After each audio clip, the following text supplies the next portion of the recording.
right, wing ding doodle, happy Tuesday to everybody and Lord of the Rings fandom. This is Torn Tuesday. That Torn is Tuesday, Clifford. hosted by Ned Flanders and Clifford Broadway. What was that? What was that? What did you just do at the beginning I, there? I feel like Hi, I'm diddly out of doodly. focus. I feel Did you like I'm out say? of focus. Hold on, let me focus. Let me focus myself. No, you're in focus, but the dialogue you just used, you were just saying, "Hey, diddly doodly doodly, skiddly diddly." You were totally doing your best, Ned Flanders, and I have to admit, I would be hard pressed to come up with a really good Homer impersonation off the top of my head, but uh anyways, Well, welcome to Torn Tuesday, I'm guys. topped up. I'm topped up with the latest Novavax vaccine, the 2023 edition of the COVID vaccine. I'm topped up and I'm hyped up. Yeah, I don't know well, what's that's gotten good. into You know me what? today, but That's I'm on an gonna energy level, and that's Discord knows wonderful. it. And Clifford, what's your energy level today? My energy is very exciting because I have this beautiful couple that I'm working with to do their marriage this weekend, and I'm in the middle of writing their Marriage. ceremony. They love those jokes, actually. They let me customize and write an original ceremony for them. So I'm doing that and putting in all these lovely personal details. But what's funny is that after I have a busy weekend, I have this one and this one and this one. These are all marriage licenses that all have to get mailed back to the courthouse so that those folks actually get registered and recorded to be really married in the eyes of the state. So I actually do a legal function, handling legal paperwork, as much as I do a creative function, writing these personal ceremonies. And I'm having a good wave of energy with that too. And I'm glad to have you with me, brother. Ladies and gentlemen, that is Justin Sewell. My name is Clifford Broadway, and welcome again to another week of Torn Tuesday here at theonering.net, forged by and for the fans of J.R.R. Tolkien. There's a Welcome to question our from the chat Hobbity for you, show. Cliff, already. Robin wants to know, can you remind Cliff if he's done his review of season 1 of Rings of Power? We are 1 year from 1 year into it. we're one Do you year know into it, and the no one the knows what you really think about this show. that's not true. I've been talking about it for a year on this live stream. Everybody knows what I'm thinking about this show. No, they're waiting for Everybody. your All right. Yeah, erudite, well, that's true. well considered All right. linguistic prose put to paper, put to text. They want to read it in black and white, Cliff. It's not real. You're This is just an opinion show like your late night news channels. This is the That's opinion fun. show. They That's want fun. you to give the news. They want you to give us your I'll real do that. review. I'll do that. I'll do that. Do you know what's interesting? And I will lead off my review talking about why I was so reluctant to write my review. And I think that's going to be a major component of what it is, especially with the strike going on and with, revelations and news and things that has happened since the release 1 year ago. 1 whole year ago. Would you believe it? I look around and think, has the sun, has the earth gone around the sun? I almost messed that up scientifically. But, you know, it's amazing. It's been a year, Will you and promise your dedicated, loyal viewers who hang on I every will. word when I you will will. I publish will. this? Okay. Guess what? Before Halloween, before the end of October, in the coming weeks, I will write something that Hold will on, let me put it in the probably calendar. do not. You're nice going to put it on the calendar. All right. Look, there's a lot of analysis and a lot of understanding that I have gained since a year after The Rings of Power premiered on Prime Video. Um, there are so many mixed opinions that it's been something like walking through a minefield, really, this past year. A little bit, not too dangerous, but the sense that you never know where you're going to step and you start a conversation with someone. Some of my closest friends and I do not discuss the show.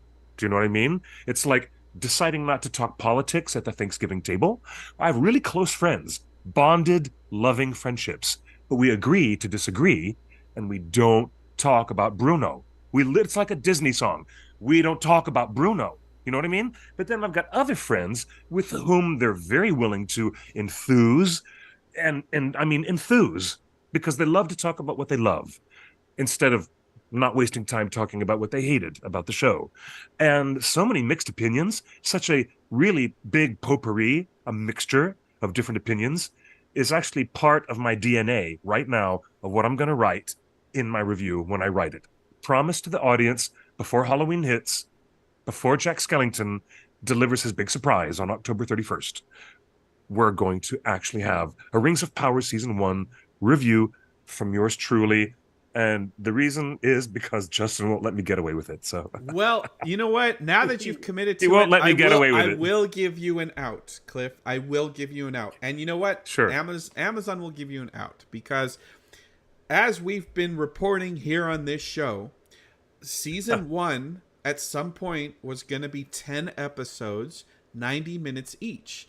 And at some point during production, maybe because of COVID, maybe because of, I don't know, but they cut it down from 10 to 8 episodes. That's true, but they were still feature length. Weren't most of the episodes more than an hour and 10 minutes long, correct? No, they were all about an hour long. And about an hour. Oh, yeah. you're right. You're So- right. You're right. so- it was a different format at that point in time. It We was are a smaller format. So Yes. here's your out. And let me Okay. see if you'll accept this. I don't need one, but okay. Well, let me present to you the out. It is Okay. we have just passed day 125 of the WGA writers' strike. Every Yes. working unionized television and film writer has been on strike for 125 days. Doing my math, that's about a third of the year. 1/3 of the whole year.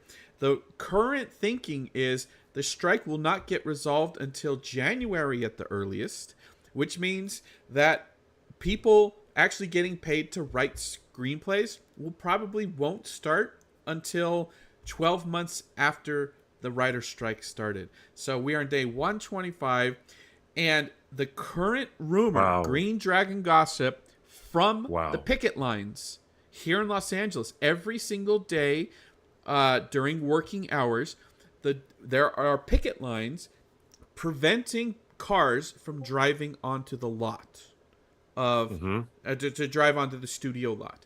So the strike, according to some striking writers, the current Green Dragon gossip is Amazon is calling season 2 season 1 part 2, and they are only paying the writers of season 2 scripts for season 1 rates.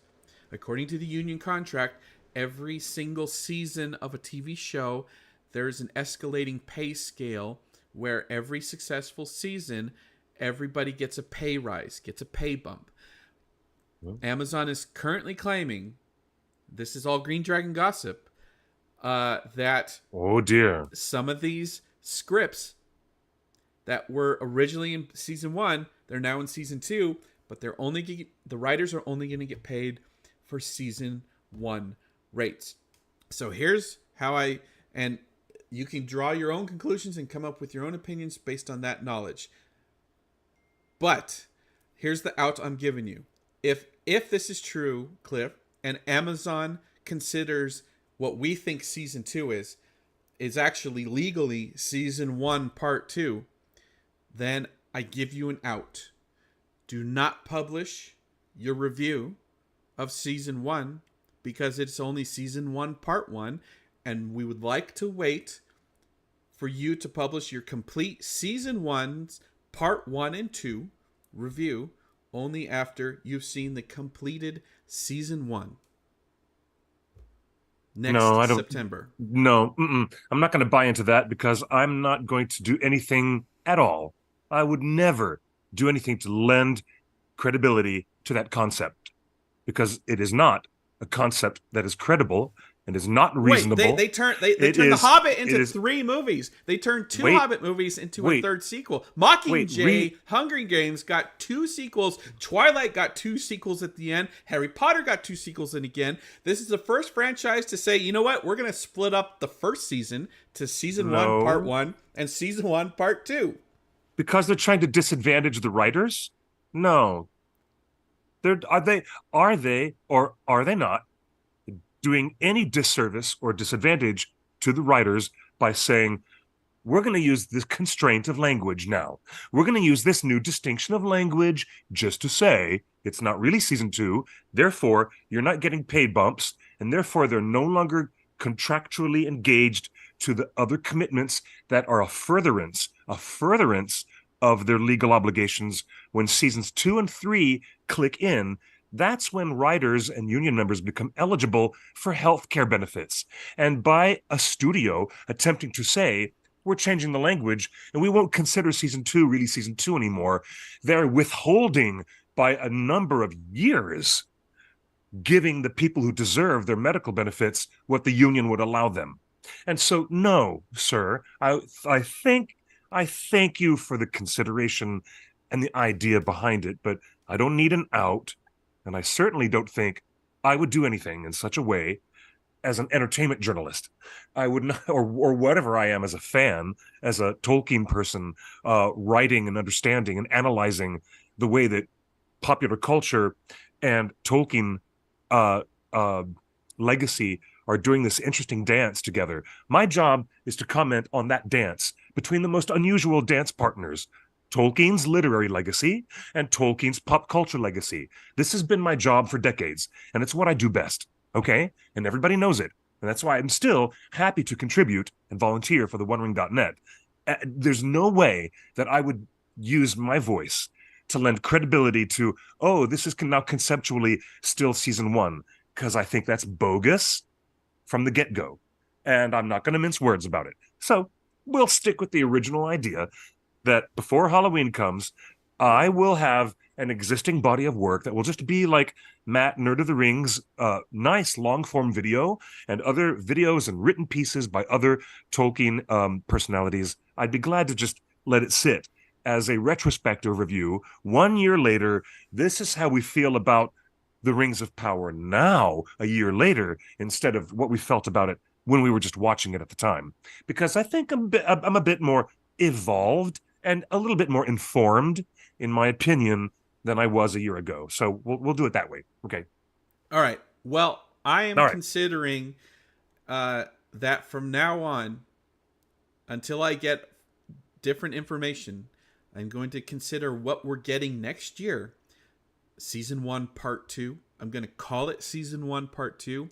And are they calling it Kill Bill Volume 2? Or are they going to call it Volume 2? Calling it Season 1, Volume 2? Part 2. Why are you doing that? Call it Season 1, Part 2. Why? As a point to remind everybody why the writers are striking. This is why the writers are striking. Okay. Because every time I say it, please dial me into this. I want to know. You hate this idea. You hate this concept. I hate it too.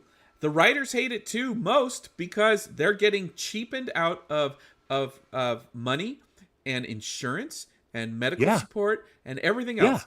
So it is benefits, union benefits. Yeah. This is why they're striking. And I want everybody to remember, as long as they are striking, these are the reasons that the writers are striking against Amazon and all the studios. This is one of the reasons. And Lord of the Rings, Rings of Power. I see. So as long as we remind the audience that they're doing it, then we're reminding the audience that they're still doing it. That's why the strikers are still striking. Is that what you mean? And I'm going to carefully watch every piece of marketing that comes out for Rings of Power. Because if they keep calling it, if they call it the new season, that's a red flag to me. I need Amazon marketing to officially say, tune in to season 2 of Rings of Power, and I need that on camera, on video, on the record, in a press release. If they do not say the word season 2 and they only say the new season, that's the red flag that tells you this Green Dragon gossip might be true, might be accurate, and it's why the writers are striking, and that we support the writers, and Tolkien would support the writers as well. Yeah, Tolkien, absolutely, Professor Tolkien would support the writers. And the writers are now in unison striking with their sister organization, the Actors Guild, SAG-AFTRA. By the way, I see an interesting response from the people in the chat. There's some very interesting responses to this in the chat. But yeah, I hear you, Justin. Okay, so you're trying to use this nomenclature in an educational way, Right. right? Until Okay. I hear it's Okay. actually season two, and Okay. writers Helen Shang, Okay. Jennifer Hutchinson, Justin Yep. Doble, and all of the credited writers for season two uh, can give us the thumbs up that they got their season two writing rate Yeah. for a season two script, then everything's thumbs up kosher. But right now, the allegations are the Green Dragon gossip from the picket lines in front of the studio itself is that Right. the writers are getting paid, allegedly getting paid, their season one rates for season two scripts. And the one of the other reasons that the writers are striking is because these scripts were written 3 or 4 years ago. And they have yet to be Mm-hmm. paid because the episode hasn't been released. Imagine doing work and getting paid 5 years later. Wow. That's nuts. So all that season two stuff was written, as they've said, and that's not the only production. There are other very big fantasy productions, one of which is the big House of the attention Dragon. grabbing yeah, House of the Dragon, and the big attention grabbing The Sandman series, all said, and it was by Neil Gaiman, who could be the most official source for information. As we know, Neil Gaiman is also supporting the striking writers, but he told us that all those scripts for season two were written before the strike began. And that's also the case. And we've been reporting consistently that that's with the Rings of way Power different. had their season two written way before the strike began. Is that true? No. Is that still true? Uh, it's a false equivalence, Cliff, and I don't like that comparison because How Amazon because season two scripts were written 3 years ago before season one was even done filming. Season two scripts, season one part two scripts were written in the same block of time that season one scripts were written. This isn't That's like right. Neil Gaiman Right. turned in all the scripts for season one, they started filming, and then he wrote season two and delivered it before the strike. Of course, like Okay. what? Oh, okay. All right. The, Well, the no, way I'm you just presented that's the fair. I'm question just is trying. like, did Fran Walsh turn in her Lord of the Rings script before the strike started? Well, technically, yeah, but that was 22 years ago. Like, you're technically Okay. right, but Well, it's a false no, equivalence. it's just that it. Okay, I didn't mean to make it a false equivalence. I was actually looking at the concept of it's done. Like we don't know that any rewriting that Jennifer or Helen or any of the other main mini room, the mini room of writers the from mini season room of one, writers, that's the other reason they're we don't. striking. Yeah, I know, but we don't. I'm just what I'm trying to make the point is that we don't know that they've been asked to come back and work, and there wasn't a bunch of news at all that I remember us reporting about rewrites or reworking season two. I'm just saying that there was an equal amount of story saying that series and other TV series have said we've finished our hands off writing season two quite a while ago. That's all. But they got paid. Sandman got paid the season two writing rate. Oh, Rings of Power is trying not. to pay their season one writing rate for season two work. Oh, that's so not cool. That is so not cool. Well, I appreciate the distinction. Thank you for hammering it out with me. Now I get it. I get what you're saying. And we I pray get it. and hope that a good I get deal it. is formed. We pray and hope that the writers are given a better deal and more time to write the scripts. That way we don't have to Yeah. deal with all of Yeah. the writing issues. And as we've been reporting, Yeah. the issues with the show are all in the writing and the choices made at the script level, and the reason is they weren't afforded enough time and support Right. and resources Right. to do the scripts right. So someone in the Right. writer's room threw a dart at the board and said, let's give the dwarf a poop joke. And no one was there to say, oh, that's probably not a good idea. And then there was no writers on the set saying, you know what, I heard that line, I don't like it, let me rewrite that. But no, they kept a poop joke in. They did. Oh, believe me, I'm going to write a full paragraph in my season one review about that, about the unnecessary Don't unnecessary write checks elements your of that. body can't cash. Okay, no, hey now, listen Hey, up. but What what about the concept spreading the idea further that season two is part and parcel with the work done on season one, whatever, however they encapsulate it, and even if they do this ugly business of trying to call it season one a continuance, so that they don't have to pay the next beat up in rates and other benefits that are contractually obligated by them to their team of writers.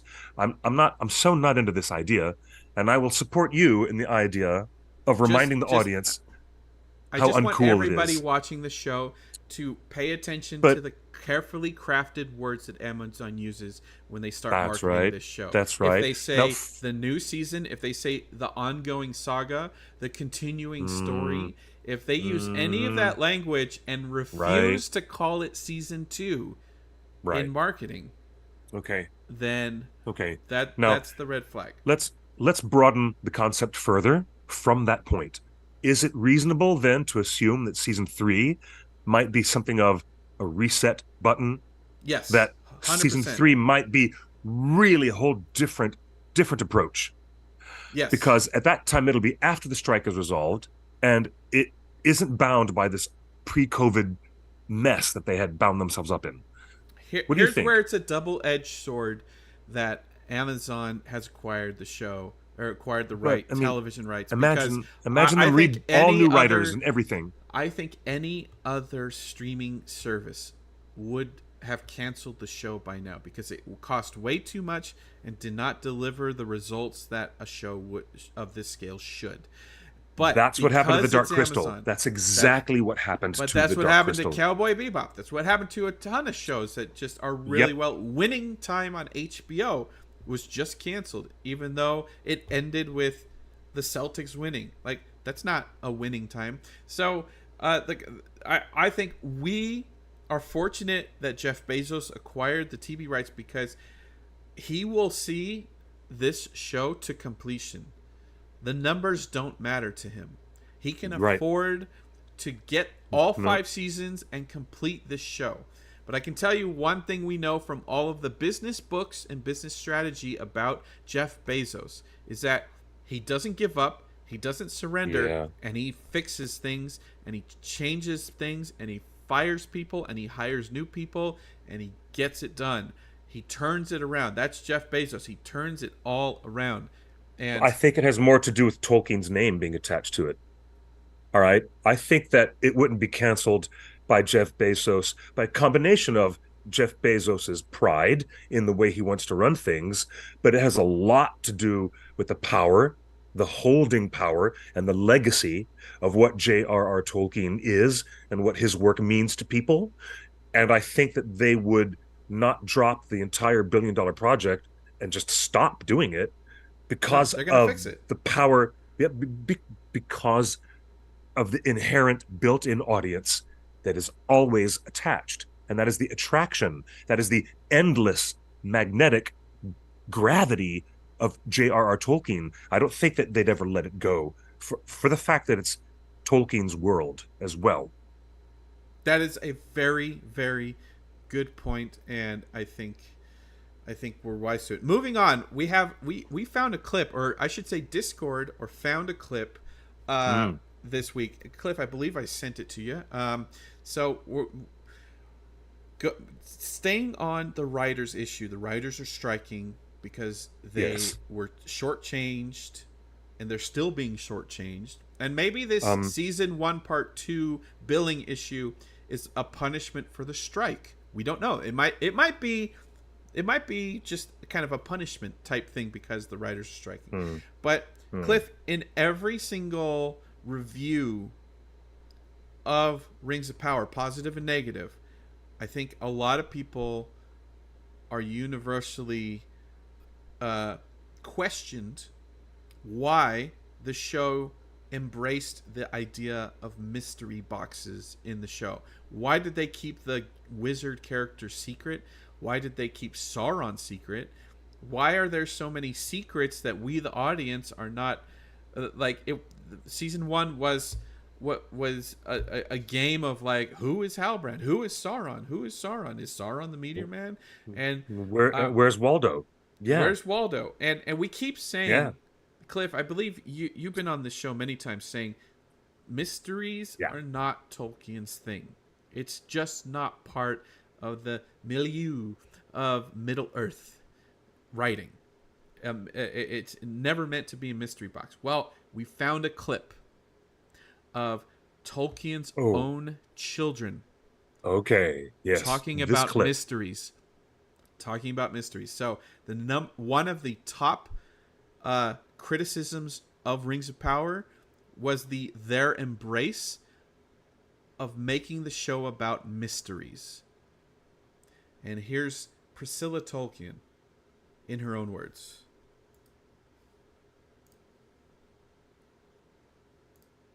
Its leaves opening, its branches growing and bending in the wind, that Nigel had so often felt or guessed, and had so often failed to catch.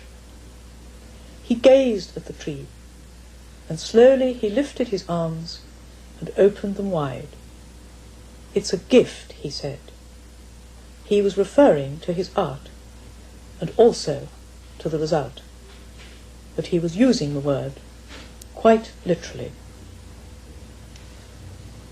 And that passage, I think, illustrates very profoundly my father's belief in the source of his own inspiration.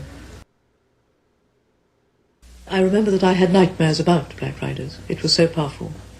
But the other thing I remember too is that when I came to read the book and reread it a long time afterwards, I still felt just as frightened, even though I knew what was going to happen, that they would eventually get away, as it were, from the Black Riders. And that, I think, remained in my mind as a very important fact about literature, that the important thing is the threat and is the feeling that you have, the fear, and not actually knowing what happens. That's perhaps one reason why I always have found whodunits rather unsatisfactory form of reading, because if it's just the thrill of finding out what happened, you don't really want to read it again. But if it's the emotion, then that's forever if it's great literature. Well, didn't she just say it? A whodunit. You're muted. A whodunit. I was playing back the sound on the other device, and yeah, that nails it in such a remarkable and succinct way that she says it. You know, you go back and reread The Lord of the Rings, and why do people constantly go back and reread it? Because it takes them to that place of being really connected to the story. And it's, dramatic irony is a powerful thing.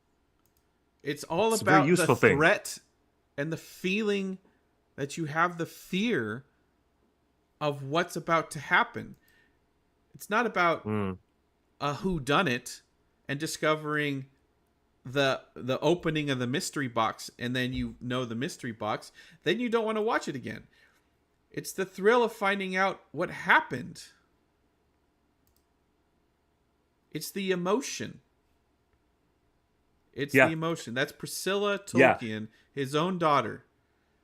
I get that, and I totally get that. And the idea of her saying that's why whodunits are not really satisfactory, because if the only thrill is going through the puzzle just to find out who done it, then you're not going to want to read it again.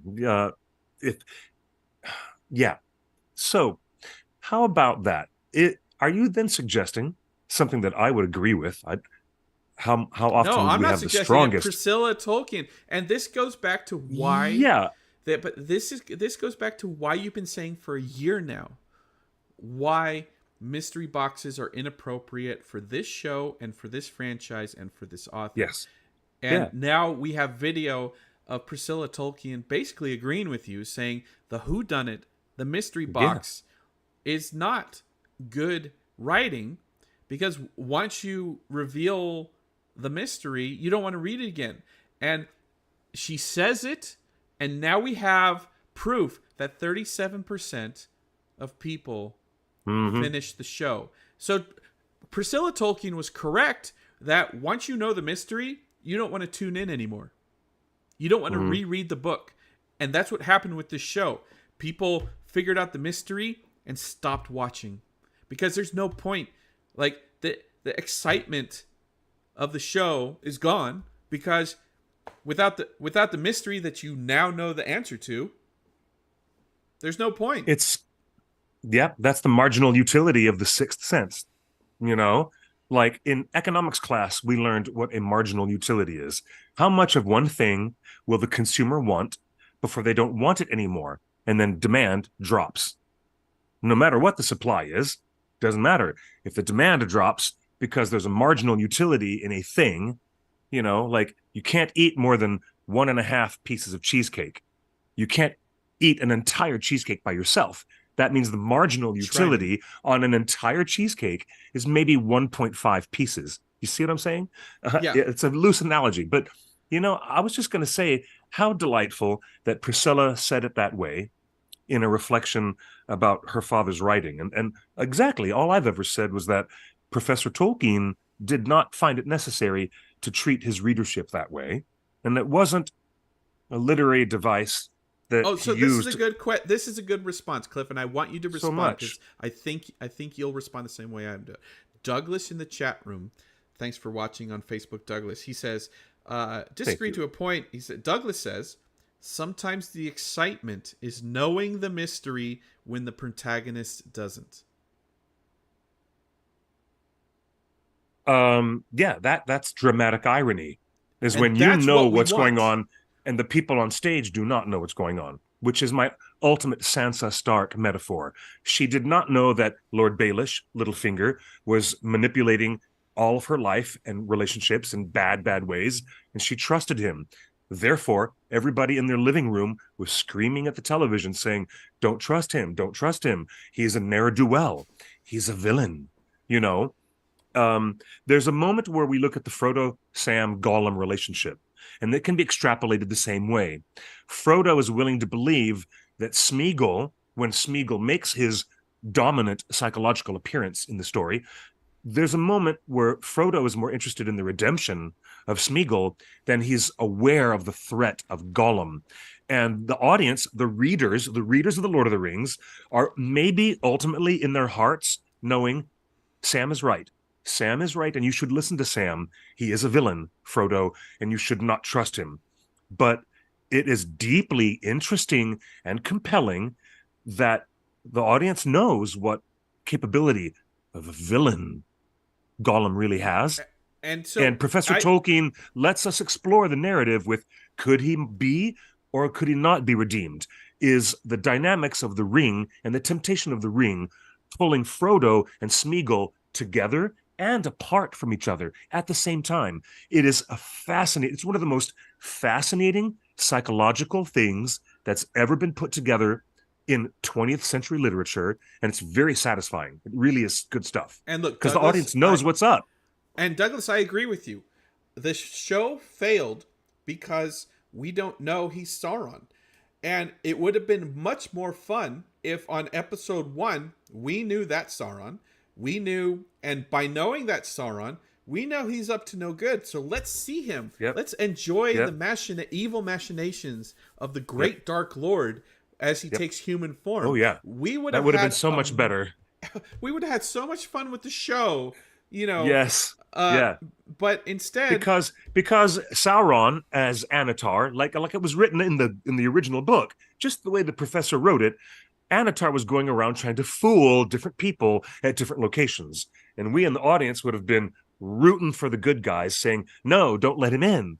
Don't let him in. You know, when Dracula appears at the doorstep, everyone in the audience is always screaming at that innocent young woman in the scene and saying, don't open the window. Do not agree to let him in.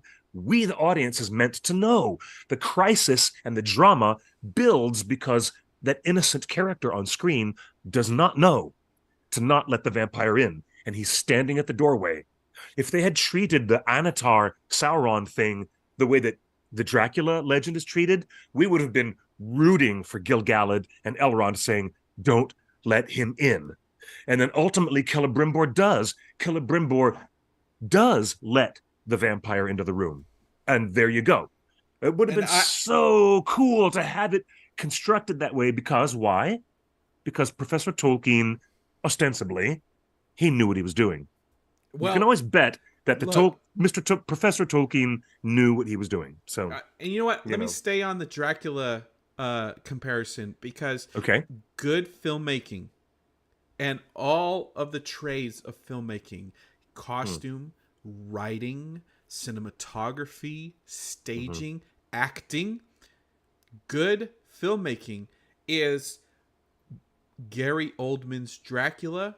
When we see Hmm. Dracula in his beautiful human form, we know Hmm. he's evil. We know he's Hmm. Dracula. We're even hearing the voiceover of him Hmm. trying to woo the Winona Ryder.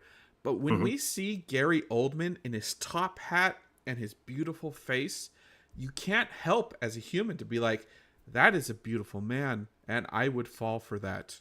Like, I would And fall I for would that. sit down and drink absinthe with him any day. Yes, Right, of exactly. course, And of that course. is the dramatic irony. That Yeah. is Okay. is is the mystery and the drama of, will she, won't she? We know he's evil, but I would be seduced by that beautiful man offering me absinthe.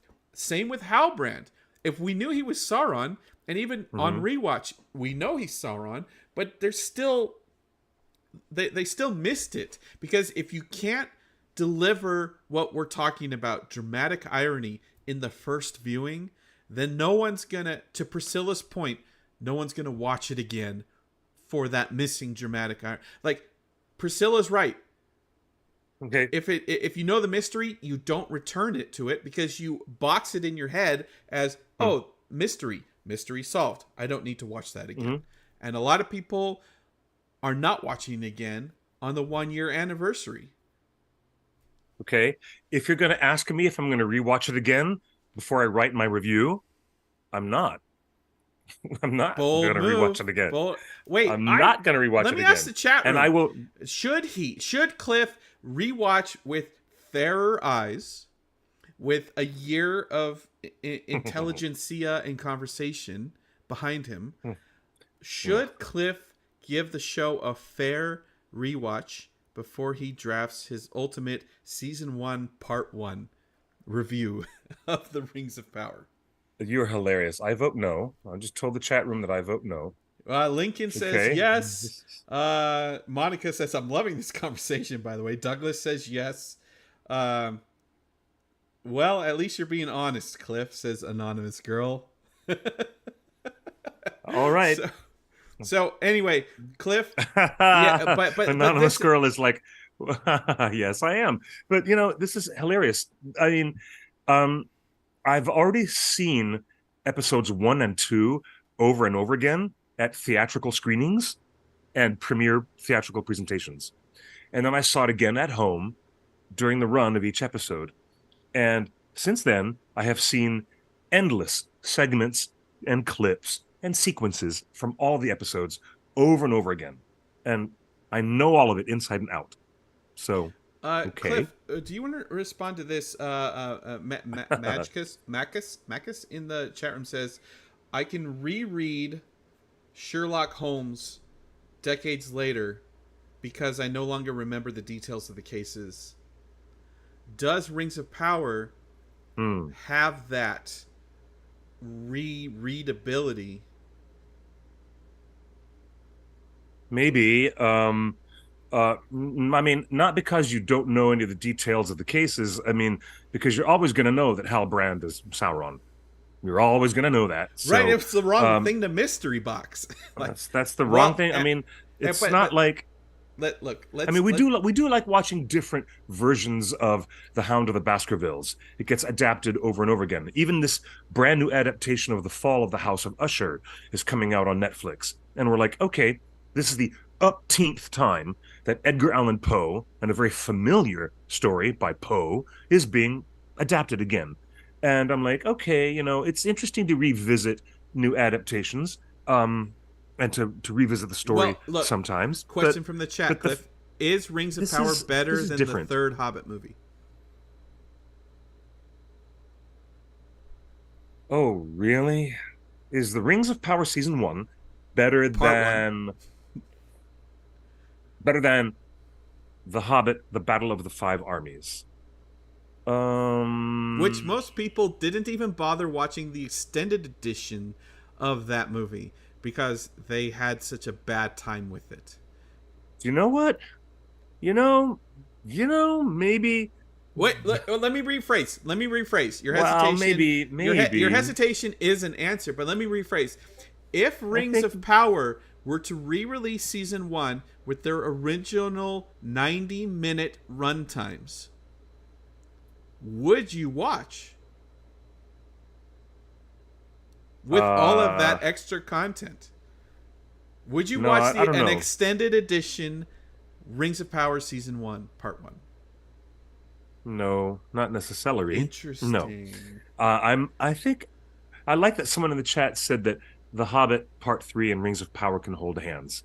I think they're kindred spirits. The Battle of the Five Armies has much more satisfying uh, specific scenes with really familiar characters and more specific. Hey, there's more specifics going on with Saruman being a really good guy, and uh, and the way that Bilbo redeems himself to Thorin before Thorin dies, and the way that Thorin dies, and there's a whole bunch of really interesting stuff that I think gives the Battle of the Five Armies a bit of an upper hand. But overall, maybe Rings of Power has better narrative spread and bandwidth. I think the Rings of Power manages to be much more complex with different characters from different places crisscrossing against each other, and I think it's more narratively interesting than Battle of the Five Armies could ever be. But Battle of the Five Armies might win with individual character moments. Fair, maybe. Fair. Look, maybe. and I will say this: the rumors going into season 1, part 2, is that we've been reporting since last December that season 1, part 2 opens with on episode 1 with Sauron. Now that you know who he is, retelling the events of season 1 from his perspective, possibly even all the way back to the light of the two trees. Never mind if that's accurate to the lore. I'd be interested in that. But if season 1 part 2 sets up Sauron, is that, hey, you know me as Sauron now, let me tell you what really happened from my perspective. How did I get on this raft? How did I meet this? Why did I offer it to this? I really thought we had a fling. But that sets up the entire rest of the season to actually be what we wanted the original season to be, which is from Sauron's perspective, him doing nasty. Yeah. Sauron is not redeemable. He's like Gary Oldman's Dracula. No. He can be pretty, but he's not redeemable, and do not make him like, I don't. But Gary Oldman's Dracula is driven by the madness of lost love. What Sauron is driven by is not entirely clear, and if you're making the whole subject of the story Halbrand / Sauron, I think the biggest fault of season 1 of Rings of Power was that his motivations were never clear of what Sauron really wanted. It wasn't from his point of view, as you said, and it was mystery boxed. What he really was doing and what his strongest motivations were withheld from the audience for the entirety of the season, and that weakened the narrative. It weakened the narrative. It weakened the narrative because question from Digital Vortex: isn't season 2 pretty much locked now? Apart from reshoots that they may or may not get to shoot, they have been. That's what we were talking about before. Yes, we were. That's what we were talking about before. That they were doing ADR recording. Look, post production is going without the writers to tell the editors what each scene is supposed to mean, because writers are just like the writers are the keeper of the narrative. Editors are the cutters of narrative. So you kind of need the writers. So I don't know how good the editing is going to be without the writers. And the showrunners are not supposed to be working because they're supposed to be on strike. So who's there to make the ultimate decision for their own show? The showrunners are not there. And look, I hope that the writer's strike ends. There's a new deal. Writers are brought back to the table at a higher pay scale, and they get to rewrite what's wrong with the edits as they are. Whether the edits are right or wrong, we don't know. We haven't heard anything. But I think everybody will be able to take a sigh of relief that when the strike is over, they can honestly review the current edits of season 1, part 2, and say, you know what? That isn't working. We have to rewrite that whole framework, and let's reshoot it. And then they will do reshoots in the spring. If you want to go back to what I've often said, it should have been Sauron who was on that boat and then jumped off at the last minute and didn't want to go to Valinor. It should have been Sauron, not Galadriel. And it really, because like you had said, if the entirety of season 1 had Sauron front and center, and the audience knew it was him and was with him and was inside Sauron's direct first-person narrative, which is something Professor Tolkien never did, but rarely did in the Silmarillion. It would be so fascinating, such an interesting magnetic draw into watching Sauron at first to be tempted by redeeming himself, and then very quickly in episode 1 saying, nah, I don't want to go back and be redeemed. I want to go back and cause a shit show in Middle-earth. And then the rest of the season, us watching Sauron cause chaos and drama with everybody. Man, that would have been the most dynamite way of telling the story. Okay. Instead of hiding it from us. So fixing the thing. Like I said, if the rumors are true, episode 1 of the next season is going to have Sauron retell the story from his perspective. Would you be okay with Sauron basically saying something along those lines of you just described, saying it should have been me on that boat, so I had to find a way to get to her? Why wasn't this type of an episode in season 1 and built into the narrative of season 1 to have wrapped it onto itself and made it a more complete narrative? Well, you need to finish. You need to finish the writing. Durin in the chat room asked, how bad does it have to get before the Tolkien estate pulls the plug? Well, first off, Tolkien estate cannot pull the plug. That ain't happening. Amazon paid $250 million, a record amount for rights. So Amazon's in control. But the Tolkien estate does have a seat at the table to veto scripts and concepts in the show. So if the writers write something, that means Simon Tolkien has the right to veto. And the current head of the family is Simon. So everything you see on screen was approved by the Tolkien estate, by a guy who writes John Grisham style legal thrillers. That's what Simon Tolkien writes. That's his experience. You didn't know that? Did you know that Simon Tolkien is a John Grisham style? He writes legal thrillers, like The Client. He writes legal thrillers. And that's his claim to fame. In the publishing world, Simon Tolkien is a well-established author, already on his own. But he does not come from writing massive linguistic fantasy worlds built on constructed languages and detailed cosmology and histories of people and mythology in a massive secondary world. That's not Simon's basket. Follow-up question. He's a legal thriller writer. So is this new generation of the estate less loyal to the lore than the previous generation? That depends upon this particular deal, because this is an isolated second age deal that Simon made. It's not the rest of the literary legacy being brought in for adaptation. It's just this stuff from the appendices at Lord of the Rings, back end of Lord of the Rings. And The Hobbit. They could turn anything into a TV show.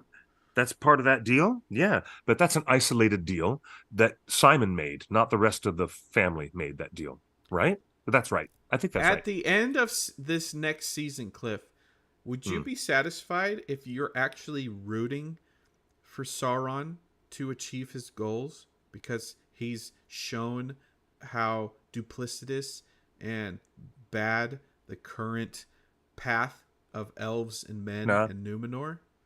No, I wouldn't be rooting for him, because you're going to be rooting for Gil-galad, the High King, and you know he's going to die at the last alliance of elves and men. You're rooting for Elendil and his son Isildur, and you know that they're barely going to survive Numenor. And Breaking Bad, we were always rooting for him. Well, he is the bad guy. But watching a bad guy go through his Machiavellian plot is something that you're kind of fascinated by in storytelling, but it's not that you're necessarily rooting for him. Let's just characterize it differently. All right. You're fascinated by him being a Machiavellian guy Oh, who's I was pulling rooting for wild, Walter White the whole wild time. schemes together. But you're I'm not rooting always for rooting Walter for him. White. Well, that's the anti-hero. That's a whole modern day post 20th century concept of drama for television. That's not the wheelhouse that Tolkien wrote in, but I get Interesting. it. And that, I get it. well, I think you I want get it. something out But of the show that's different from what I want out of the show. Um, well, look, I mean, I would have accepted exploring the narrative from Sauron's point of view instead of the difficulty of him being hidden from Galadriel, and therefore it had to be hidden from us. The whole mystery box was we have to fool her. And as long as we fool Galadriel, the rest of the audience in lockstep has to be fooled as well, so we can understand and sympathize with Galadriel more, that she got fooled. And I just wanted to say it, and always have said, even on my Twitter feed, the only thing I ever said about season one was Galadriel was never duped by Sauron like that. Fair, fair. All right, moving on. There have been some rumors and some gossip. I won't call it Green Dragon gossip, but there's some gossip on our Discord over the last few months that Rings of Power would get an earlier release date. Partially because Rohirrim the movie is now delayed to December. And the idea was that Rings of Power finished filming before the strike. There's no content being made right now by anybody. So Rings of Power could be in a position to release the show early, maybe in the spring, which would allow it to qualify for next year's Emmy Awards. Because the Emmy Award deadline, I think, is June, right? It's like May or June. So if you want to qualify for not the delayed Emmy Awards, which ballots were due last week, the Emmy Awards for this year, 2023, the Emmy Awards have been submitted. They are delaying announcing the winners until the strike is over. So as far as anyone's concerned, the ballots are in, and Howard Shore is still nominated for Best Theme Song in a TV Drama. So the rumor was, the gossip was, would Rings of Power accelerate the post-production to get out in time for the next Emmy Awards, before House of Dragon, before any other big franchise gets before to air. Sandman season 2, before right? Sandman, Before all of before them. everything. Okay. Well, I Okay. think we can definitely put a pin in that. It is not true. Let me bring this up because Amazon has updated their FYC. FYC stands for your consideration. This is their awards website, and we've been following their awards website because it used to list Rings of Power and the many, many small awards that it got nominated for. Well, it turns out in this new update this week, if you'll notice, Rings of Power has been completely removed from Amazon's award website. Oh dear. You see Carnival Row, which a new season is coming. Wheel of Time, which is currently airing right now. Citadel, which was just canceled. Right. And you got a second season of Hunters. The Powers coming out. These are all the prestige shows that Amazon thinks and will spend money to get nominated for the next awards season. It is very clear right here. Rings of Power has been removed from Amazon's award website, which means they don't expect it to be released during this awards season. That's right. That's exactly what that means. If that changes, we'll have to report on any changes if something reappears on their FYC content page. It's a bummer. I wonder if I should use the Wayback Machine to get a screenshot of the Rings of Power page, because the Rings of Power page used to show the many small awards that it received, but because Rings of Power is no longer on the in awards contention for 2024, it means Yeah. we cannot see all of the awards and commendations. But in other updating news, Amazon has updated their cast page for Rings of Power, and Oh, with some okay. wonderful new photos. Again, this is Okay, the let's take Rings a of look. Power Amazon Studio starting, and I don't know how they organize these character photos. Maybe there's a clue based on how much screen time and importance these actors will have in the coming up Hmm. season, because Okay. Queen Regent Muriel is the first to be listed. And oh wait, no, it's alphabetical. Ade Robinson, Arameo, William Oh, it's all Arthur. Never alpha. mind, that forgets it. But look at this. Celebrimbor himself has a brand new photo. Look at him in his white collar, black turtleneck, just Oh, looking Brimby. straight into your eyes. Charles Edwards has a Oh, brand new Amazon actors photo, but we do Uncle have Brimby. we have other. What's going on here? This site's bugging out. All right, but more importantly, we got this wonderful photo from Kemen, Leon Wadham, who plays Kemen. Cliff, remind Yes, me who is Kemen in the show? Is he a newly created character? he is a newly created character who is the son of our Farazon. And he's the guy with the notoriously bad haircut that has his own Twitter account called Kemen's Haircut. Why Remember, does what? Wait, he's the guy who what? blows up the ships in the harbor. He's the guy who Oh, he's blows the up one that the ships Maxim in the Baldry harbor. is Isildur covers for. Yes, and Maxime Baldry's character Isildur Why covers does for him. this Yes. picture have me thinking that we're going to get more mystery boxes and this is the guy that's going to solve him? I'll solve all the mysteries, Carmen Sandiego Uh, style. I don't know. That hat is probably funny because people talk so much about his hair. Now he's hiding his hair and doing his publicity photo with a bloody hat. Is he? I think that's kind of funny. And notice he's also wearing a turtleneck with a white jacket, just like Charles Edwards Celebrimbor was. So will Kemen have something to do with Celebrimbor since they're dressing the same? I don't know. Oh no, that's silly. They're not related at all that way. Come All on, right, you're looking all for right. things that aren't there. But okay, well, that's intriguing. Oh, new cast members there, all lined up on the. And what is the URL for that, please? Could you tell Uh, the folks at home what the I URL don't, is? it's Amazon's URL. I can't give it out, but Daniel Wayman Okay, is okay, replacing okay. Joseph Mall. Oh yeah, So that's the new guy. this is the new Yep, Adar, and he is in yep. a wonderfully buttoned up. Ooh, no tie, but still a top button. So Daniel Wayman You're is the funny. new stranger. No, You're he's the funny. new Adar. No, he's the stranger, right? Hold on, I forget. Daniel Wayman He's the is stranger. he is the stranger. Sorry, the Yeah. other guy, the new guy who replaced Joseph, is someone else. Come on. Let's see if we have a new photo of him.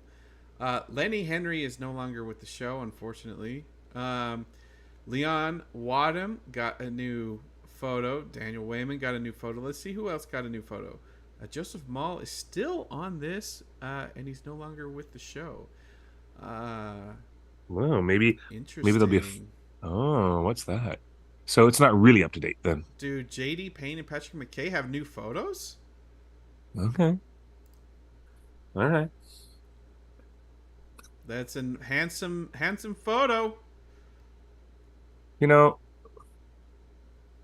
All right. there's So much to appreciate. As look, much as I love complaining, there's still much to appreciate about season one, and in particular, the character Adar was a really high point, a really fascinating character.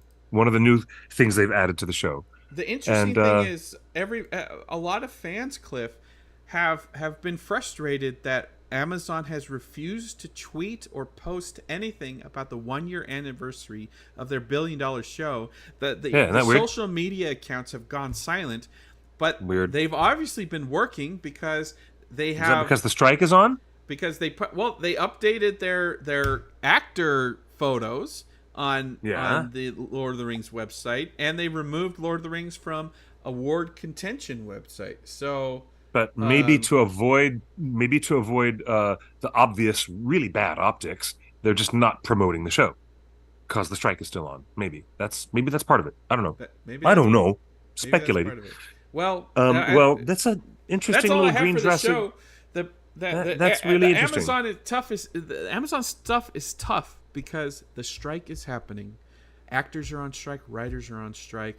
We're not getting any good news because no one's promoting stuff. The one thing, that's why it's hard to talk about Amazon's show. But the one small bit of good news that we have not reported today is that they're back at the negotiation table.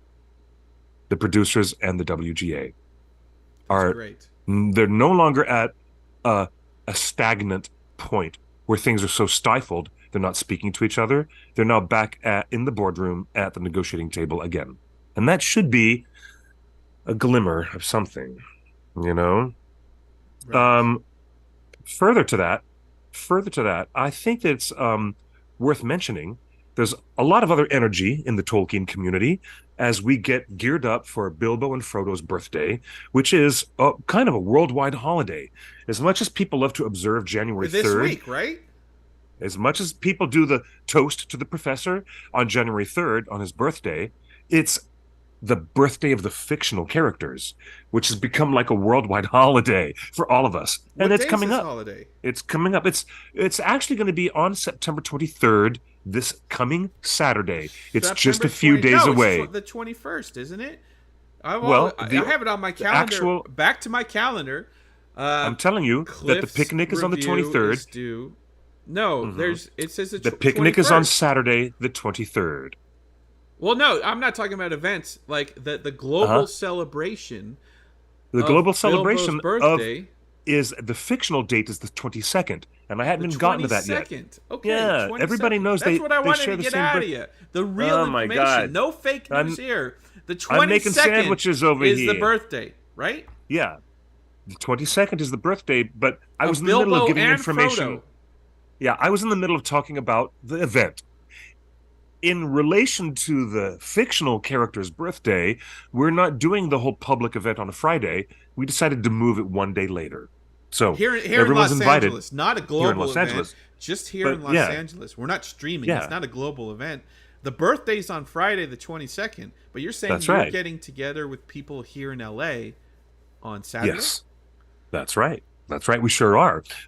Everybody around the world can do anything they wish on either Friday or on a more convenient day that they wish. But we observe the date as September 22nd when Bilbo had his big farewell birthday party and announced to everyone in the Shire, to the alarm of many, and with a little help from Gandalf, he popped off and disappeared, and Frodo became his heir, as heir for the estate of Bag End and all of his belongings, and Bilbo disappeared into the night. And it's also to be noted that Frodo shares the same birthday on September 22nd. We get all the fans together. And they both lived out their days as perennial bachelors. Isn't it great? They sure did. And so it's going to be awesome coming up this weekend. That's not coded language. That's, you know what? There's, happy, they're happy intellectual bachelors all around the world who just can't deal. So, that's it. Even I count myself among them. I do count myself among their good company. Aging intellectuals who just can't deal with it anymore. So, that's funny. I want to invite everybody to check out our Facebook. It's a public page. It's called Baggins Birthday Bash. Those are the 3 magic words. Baggins Birthday Bash. I know the alliteration is a bit much, but if you type that in, you'll get to come and join us this Saturday in Griffith Park. It's going to be a lot of fun. At the Mineral Wells picnic area. Will you join us for some sunshine, sandwiches, and some wonderful friends and music? Will you be there this Saturday with us, Justin? Oh, this Saturday? Oof. Yeah, come and join us. I don't know Our if no other birthdays come up, I should be able to join you. It's also remarkable point for the folks who are keeping track that the Dark Lord himself, played by Sala Baker, he enjoys a birthday that coincides on September 22nd with Bilbo and Frodo. That's right, Sala Baker, our actor friend, who is actually coming out starring with Mr. Fassbender in the new upcoming David Fincher thriller that's coming out. Sala Baker has top billing on the poster with Michael Fassbender and the other actors that are in the new David Lynch movie. It's called The Killer. That's So right. look for that.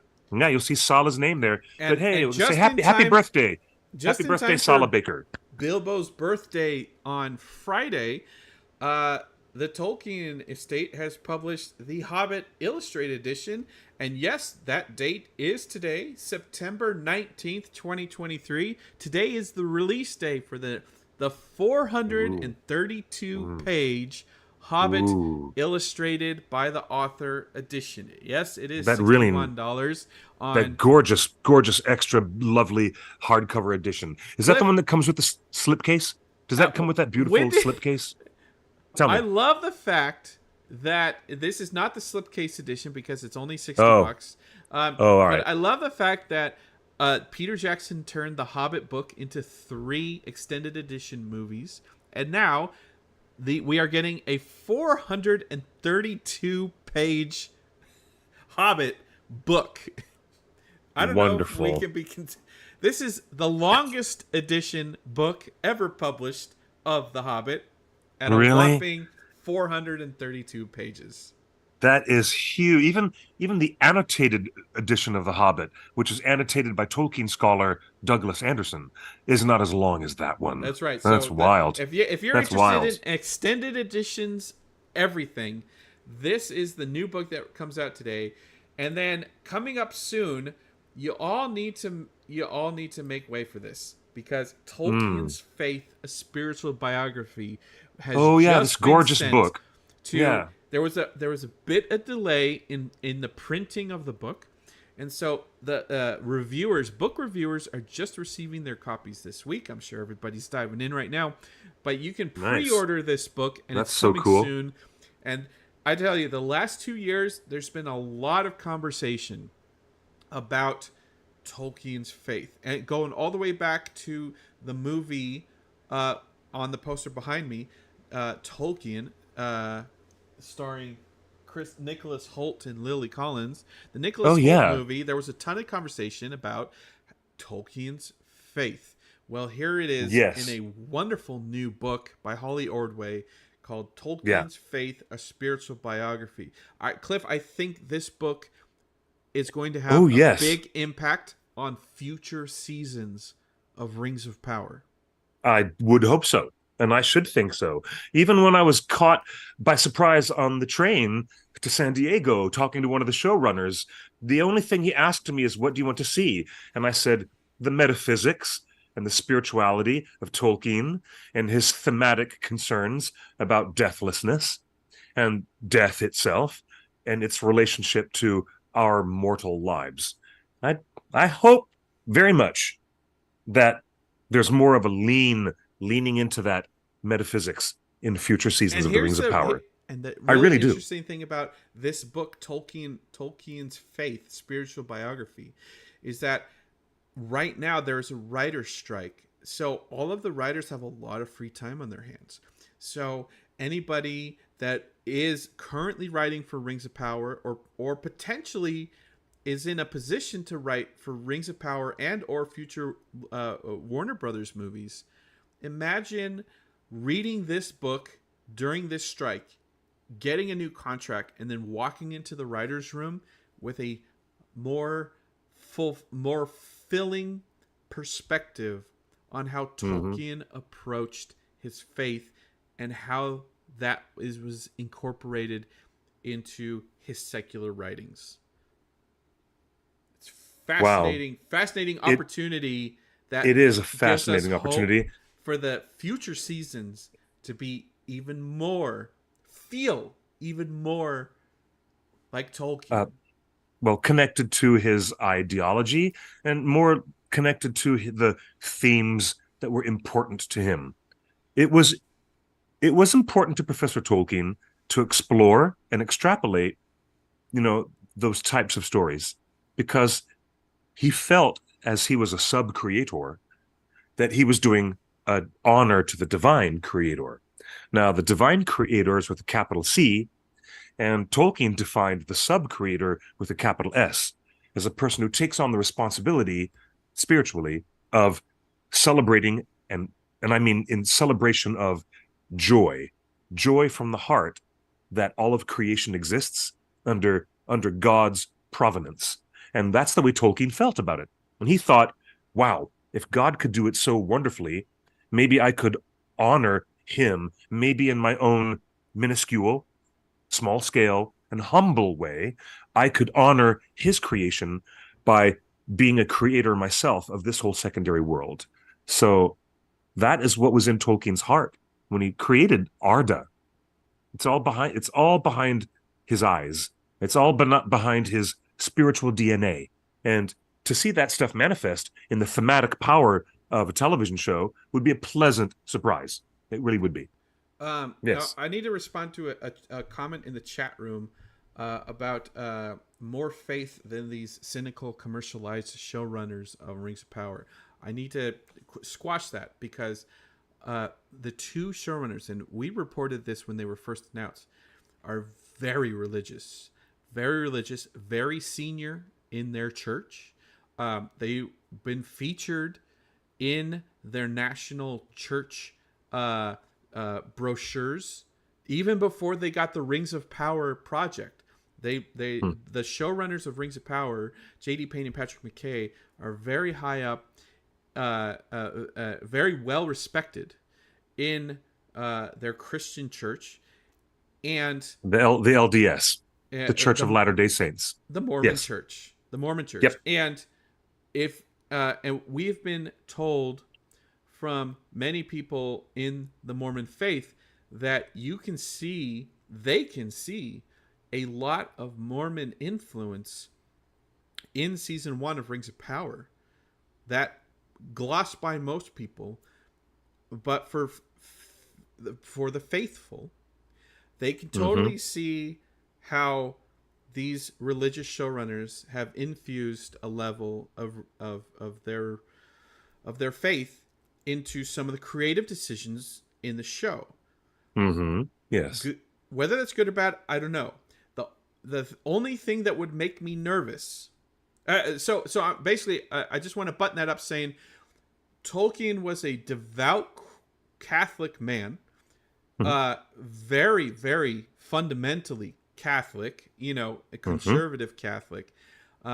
He was upset when they changed the liturgy out of Latin and started speaking English in the church. And he was one of the guys sitting there in the service belting out Latin in response when everybody else in the room was supposed to change it to English. That's what a rebel he was in the church. He was very staunch about traditionalism. So I don't know how Amazon found J.D. Payne and Patrick McKay, but they've managed to find two writers and showrunners that have a very strong Christian faith, and that is kind of a rare thing to find in Hollywood, especially powerful people that are given the opportunity to direct a big movie or showrun a big show.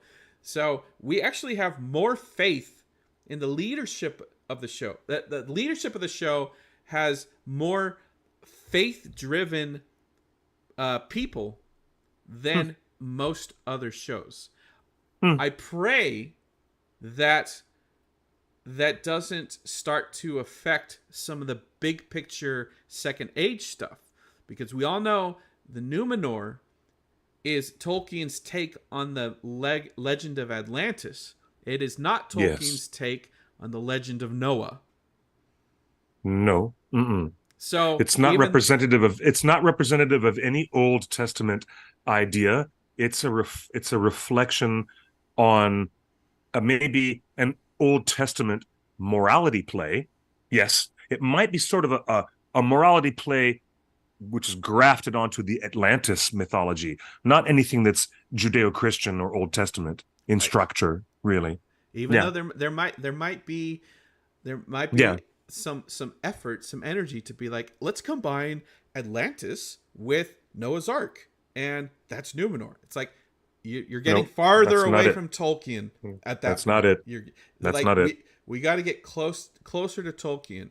Nobody ever hated a show by getting closer to the book. So let's get Yeah. closer to Tolkien, not Right. farther away. Anyway, Right.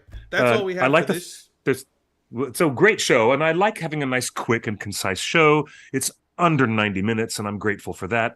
XOXO 2000 reminds us that Twilight and all the Twilight book series has lots of Mormonism going on in it in much more specific ways.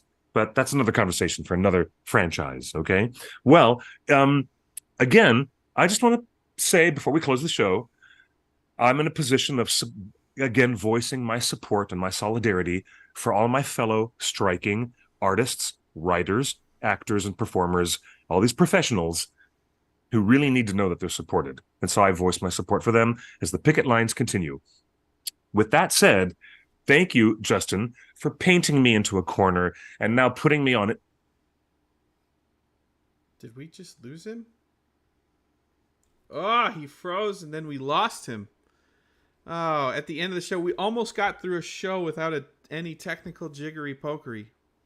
I'm so sorry, folks, but I guess let's give Cliff a second to buffer back. But if he doesn't, I'm gonna have to take out the show. But you guys are gonna have to help me, cause hello. All right, let's get this going. What's going on? We have a blank screen with audio, and Zoom is crashing. That was the end of the There he show. is.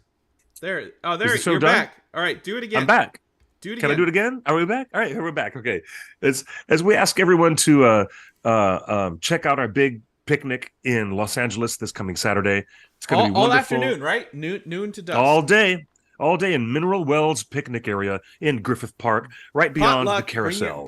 Bring your picnic basket and your blankets and your Bring your- cosplay and your guitar. Bring your shortbread lembas. Bring your own recipes for lembas and your own stuffed mushrooms and your own and all potluck delicious hobbity food all day long.